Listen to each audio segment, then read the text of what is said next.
2011. In order to support the implementation of the Guardian Nation vision, a strong landscape industry is needed. A number of initiatives were then introduced. Among them were the Malaysia International Landscape and Garden Festival, LAMAN. The festival was a brainchild of Yang Amat Berbahagia Tun Mahathir and launched with the idea of stimulating the growth of the landscape industry and instilling the love for the landscape and environment among the population. Yang Amat Berbahagia Tun Mahathir was also very supportive of the Institute of Landscape Architects, Malaysia or ILAM. His willingness to be ILAM's honorary member in 1993 was proof of his patronage of his young profession. His support towards the development of the landscape profession was demonstrated on numerous occasions throughout his tenure as the longest-serving Prime Minister of Malaysia. Yang Amat Berbahagia Tun Mahathir Mohamed support and contributions to the country's landscape and the profession of landscape architecture continues unabated to this day. And for all his contributions, past, present and the future, it is with great honor that the Institute of Landscape Architects Malaysia, in cooperation with the International Federation of Landscape Architects Asia Pacific Region, award him an honor of distinction, the IFLA APR ILAM Award of Distinction for Landscape Architecture. Thank you. Thank you for the citation, Professor. And now we would like to invite Yang Berbahagia, Landscape Architect Datuk Haji Ismail bin Kang, Madam Desiree Martinez, and Yang Berusaha, Professor Landscape Architect Dr. Mustafa Kamal Muhammad Sharif, and Landscape Architect Muhammad Fadilah Muhammad Taib to be on stage to witness the award giving ceremony. Please welcome.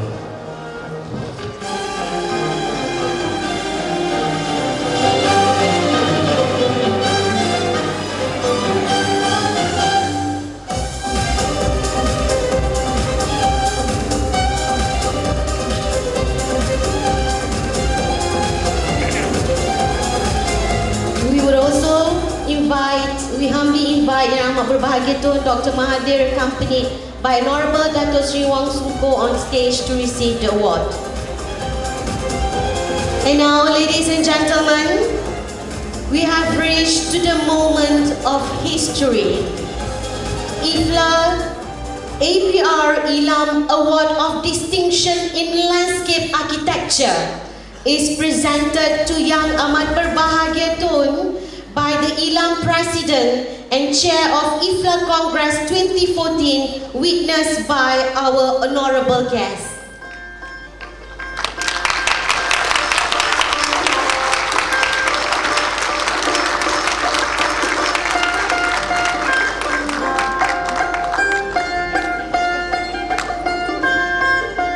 Thank you very much. What a beautiful moment. And today, ladies and gentlemen, our dream comes true.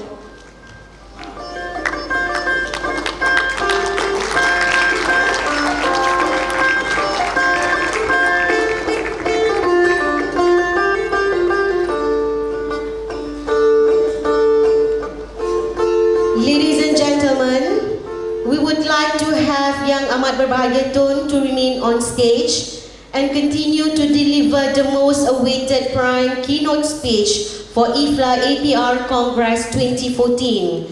And to all honorable guests, thank you very much.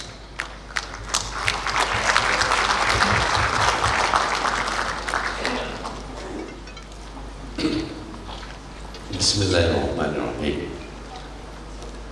Yang Berhormat Datuk Sri Wong Suko, Minister for Local Government and Community Development of Sarawak,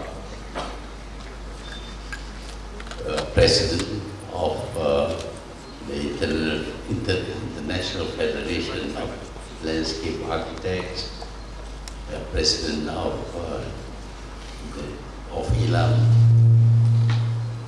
Excellencies, ladies and gentlemen, Assalamualaikum and good morning. Firstly, I would like to say thank you very much for this. 70 million was a very big figure.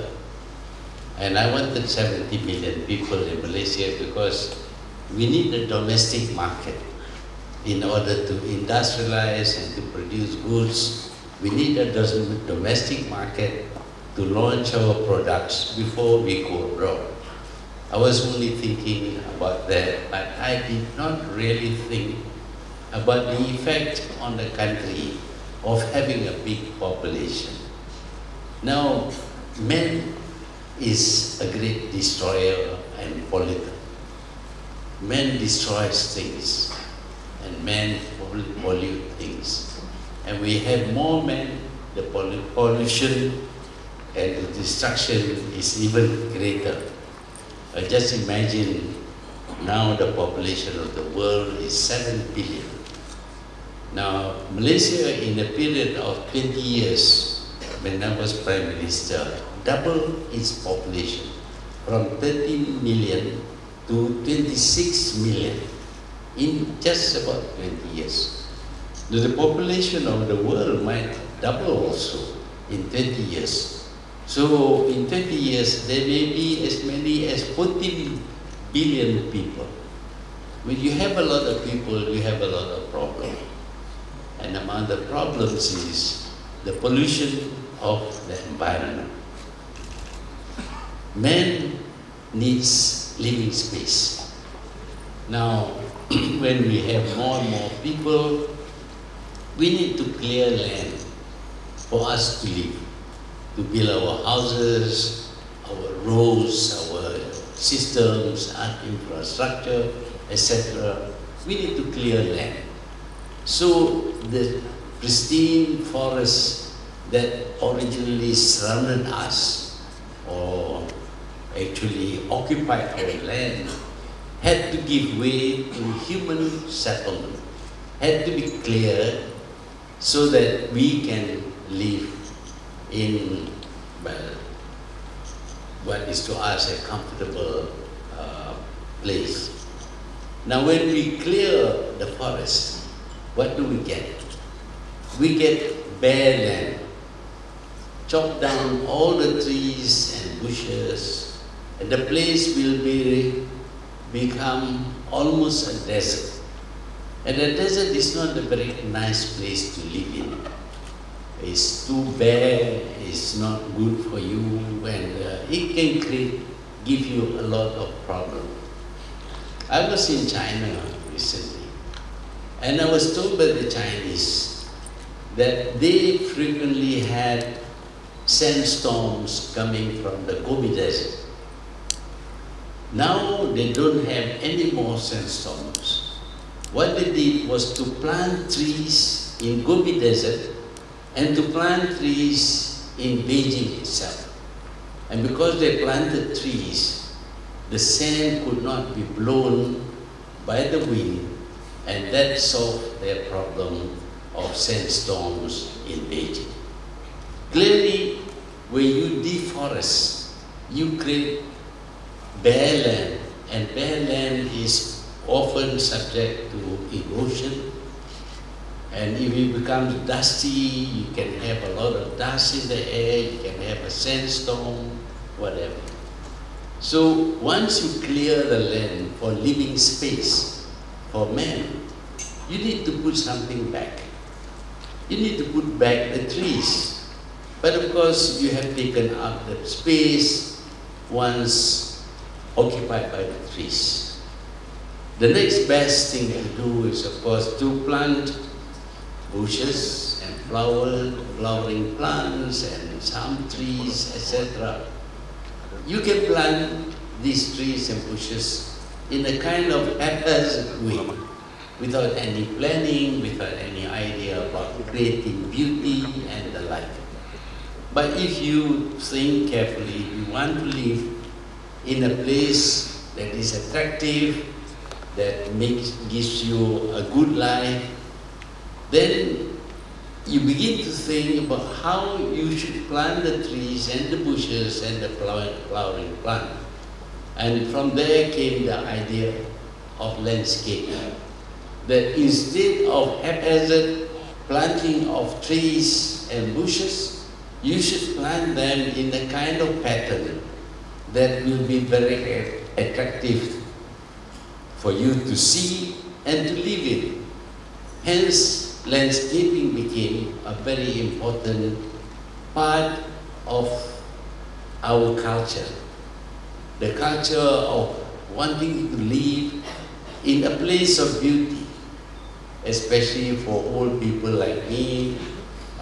Having retired, I would like to rest and look at a beautiful surrounding and imagine a landscaped area where you live in that would be very, very beautiful and very attractive to the eye and very satisfying to the soul. That is why landscaping becomes a very important factor or part in the development of a country. We have to cut down the trees. No way we can have more living space without cutting down the trees. But we can still retain the beauty of our forests by replanting, not in a haphazard way, but by replanting in a very beautiful design, with very beautiful design, with flowers of many colors, etc. And that gives you satisfaction. That makes living a very beautiful experience. Malaysia is fortunate. Fortunate in that it has a lot of rain.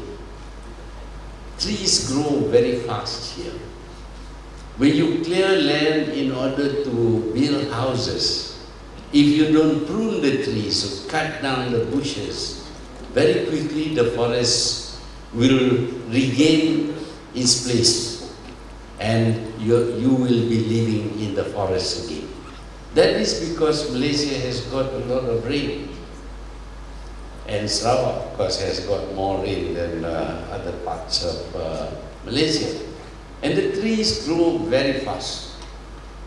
If you don't look after the trees which are growing up very fast, you will soon be covered with, well, trees and greens which will cut off light from where you are staying, from your houses. This is an asset also to us, because when trees grow fast, we can then train the trees to grow in a way that we want. We want trees that give shade, not to cover the whole area, but to give shade for us.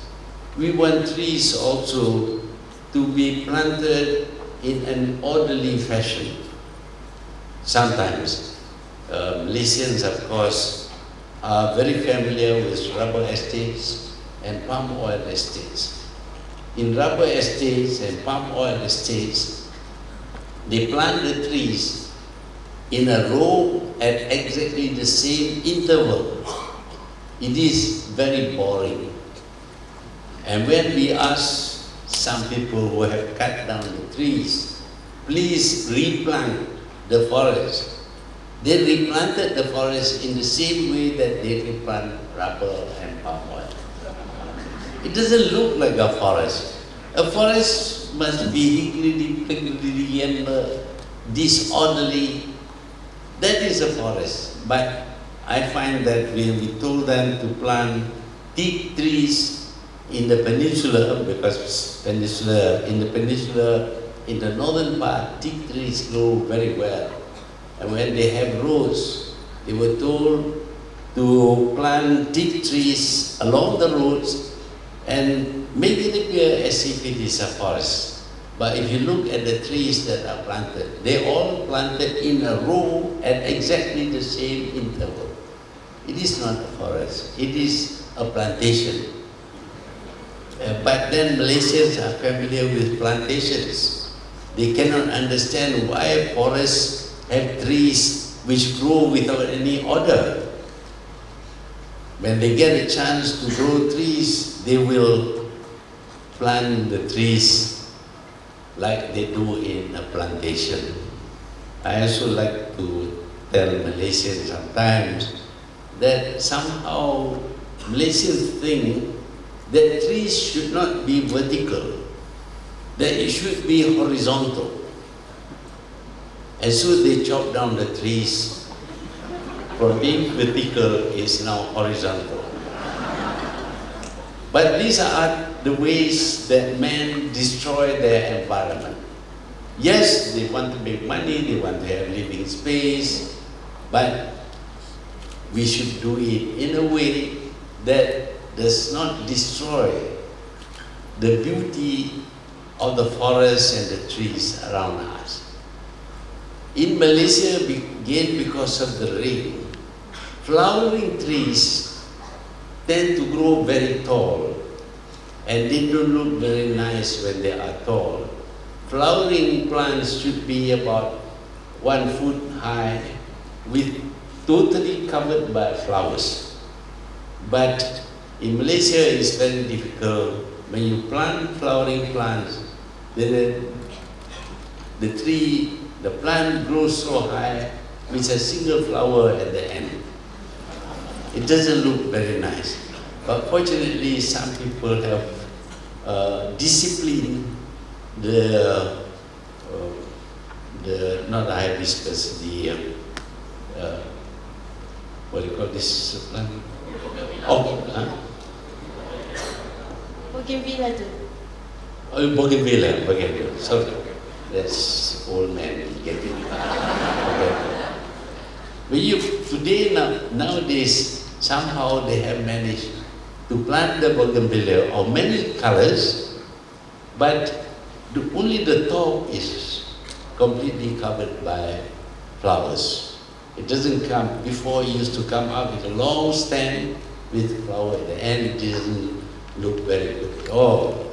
But now you have trained, disciplined the bougainvillea, and I hope you will continue to do so, so that our country is much more colorful than just being green.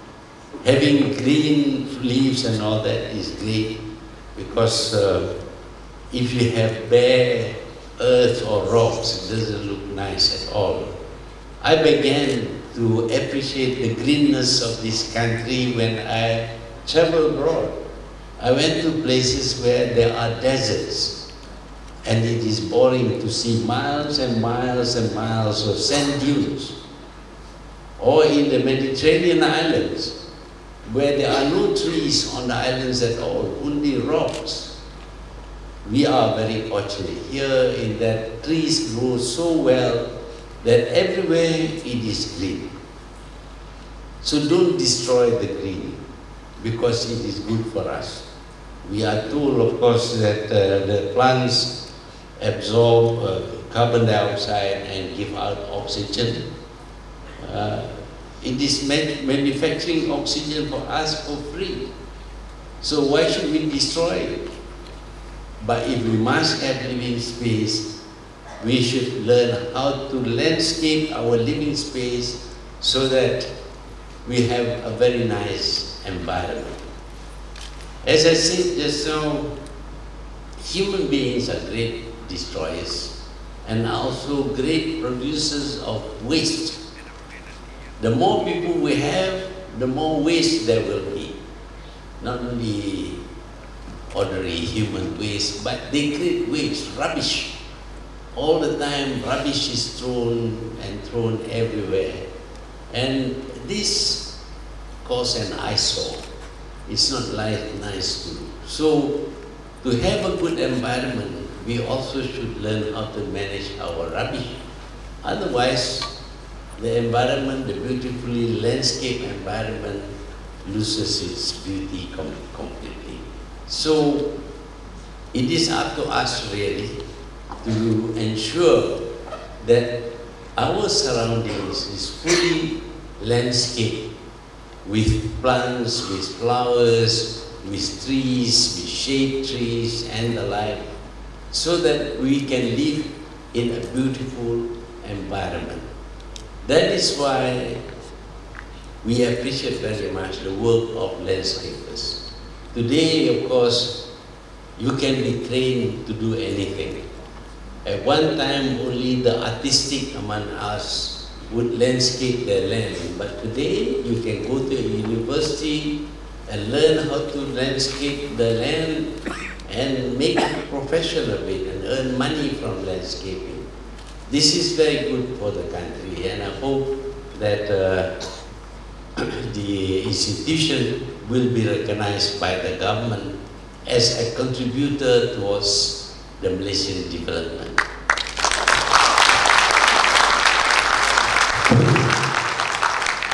I was told that the institute was formed when I was still Prime Minister, but I didn't give any okay for the institute to be recognized.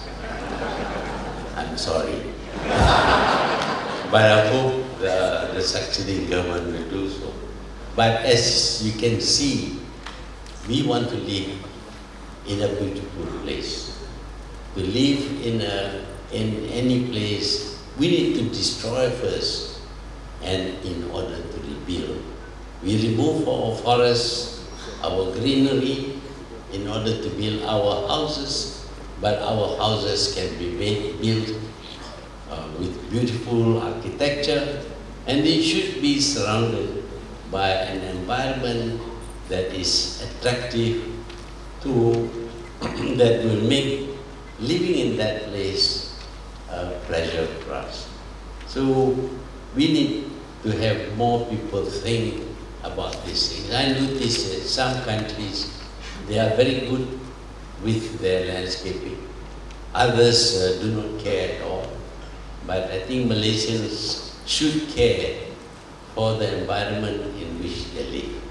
Apart from not polluting the environment, not throwing up waste all the time, we need to make our environment a clean environment with proper plants and trees and flowers to make it a beautiful landscape garden in which we live. And for Malaysia to become a garden, the whole of Malaysia can be turned into a garden. It's not some fantastic thing, because Malaysia, you can grow anything in Malaysia. The rain is there, the rain from heaven. You don't have to, in some countries you have to desalinate water to get water for watering plants. But here, rain comes from above, free of charge. Because sometimes a bit too much, we have floods and all that. But otherwise, rain in Malaysia falls all over the country. Unlike in Spain, where they say the rain in Spain falls mainly in the plain. But in Malaysia, rain falls everywhere, in the forests, in the towns, in the streets. Sometimes, of course, it falls in the wrong places.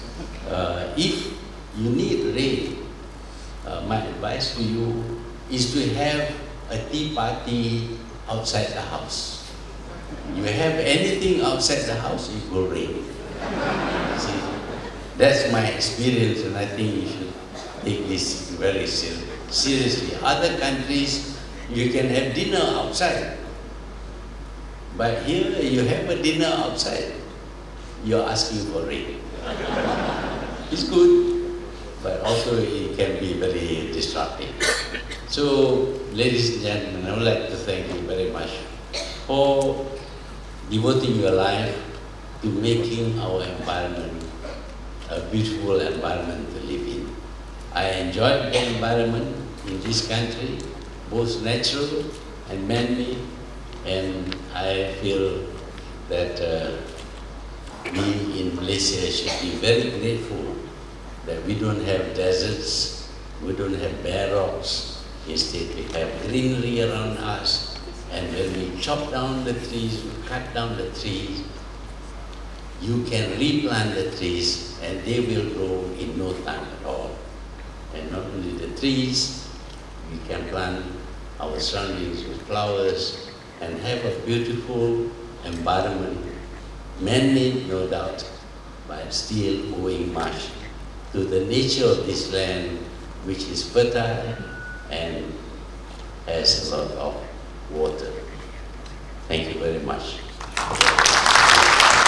you very much, Yang Amat Berbahagia Tun. Thank you again for your inspirational speech. We honor your vision and we promise to work harder to continue the success of our nation. We would like now to invite our honorable guest to the holding room.